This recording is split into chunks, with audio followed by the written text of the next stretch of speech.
My name is Natalie Brooks, and the night my life collapsed started with a housewarming party that was supposed to celebrate everything I had worked for, because after 8 years of saving, budgeting, and working double shifts at a medical billing office in Phoenix, I had finally purchased my first home while 6 months pregnant. A modest two-bedroom townhouse with a small garden out back, where I imagined my baby crawling someday. And for the first time in my life, I felt proud of something that was fully mine. But that pride lasted exactly 40 minutes into the party when my younger cousin Amber picked up a glass, tapped it with a spoon, and said loudly that she had exciting news to share. And before I could stop her, she smiled at the room full of friends and family and announced that the house would soon belong to her because she had already spoken to a lawyer about transferring the ownership. And then she turned toward me and calmly said that I would need to find another place to live before the baby arrived. And in that moment, the room froze. Laughter died. My husband Mark stared into his drink like the floor had suddenly become fascinating, and I felt the air leave my lungs as everyone waited for me to break.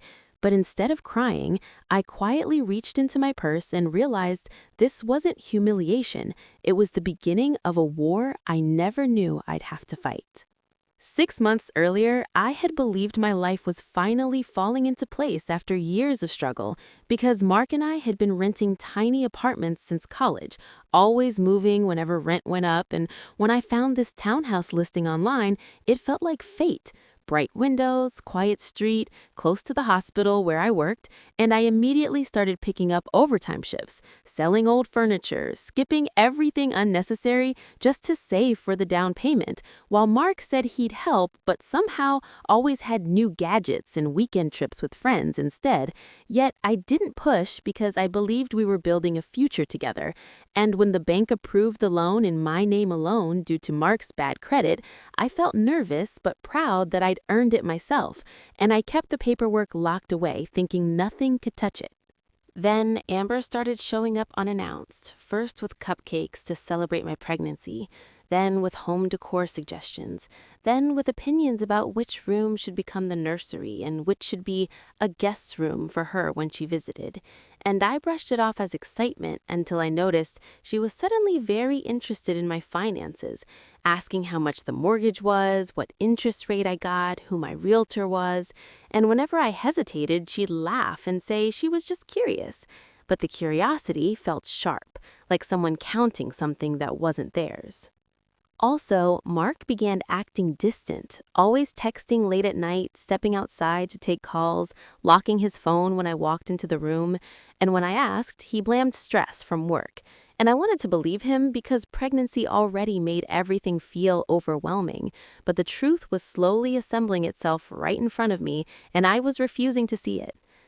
One afternoon, I came home early from work with nausea and found Amber sitting at my kitchen table flipping through paperwork, and when I asked what she was doing, she smiled sweetly and said she was organizing bills for me because pregnancy brain made women forget things. And that's when I realized she was holding my mortgage documents, the ones I'd locked away. And my heart started pounding as she casually mentioned that Mark had given her access so she could help with finances. And when I confronted him later, he snapped that I was being paranoid and family should be trusted. But trust was already cracking.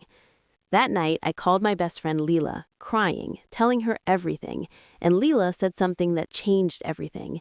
"Natalie, nobody studies paperwork unless they want control."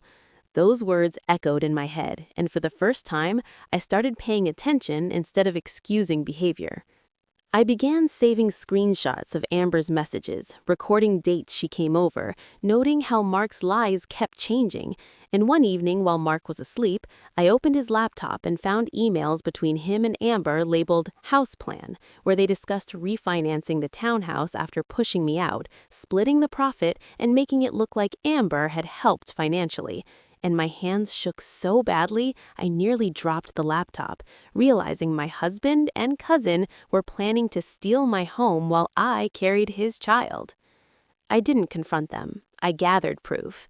I recorded a phone call where Amber bragged about taking over my townhouse and said pregnancy made women weak and easy to manipulate.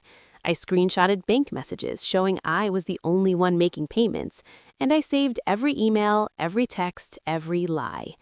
Then came the housewarming party. Amber didn't expect me to be ready. When she announced your claim to the house in front of everyone and told me I wasn't welcome, she thought humiliation would make me surrender quietly. But instead, I pulled out my phone, connected it to the Bluetooth speaker in the living room, and pressed play. Her own voice filled the room, saying, "Once Natalie's out, the place is basically ours. She won't fight back. She's too emotional." Gasps spread across the room. Then I projected screenshots onto the TV, Mark sending Amber the mortgage documents, them planning to sell the house, laughing about how clueless I was. Mark went pale. Amber screamed for me to stop. Family members stared in shock. I looked straight at Mark and said calmly, "You married me while planning to rob me." Silence swallowed the house. But I wasn't done. The next week, I filed for divorce, filed a fraud report, and met with a lawyer who confirmed the townhouse was legally only mine, and their actions qualified as attempted financial exploitation. The case moved fast because the evidence was undeniable. Amber was charged with document tampering and attempted property fraud. Mark was ordered to pay damages for sharing private financial documents and conspiring to commit fraud. The townhouse remains mine. But the consequences didn't end there. Word spread through our family and community. Amber lost her job at a real estate office once they discovered she tried forging ownership documents. Mark's company fired him after learning he'd been involved in financial fraud. They moved out of my life just as quickly as they tried to move me out of my home.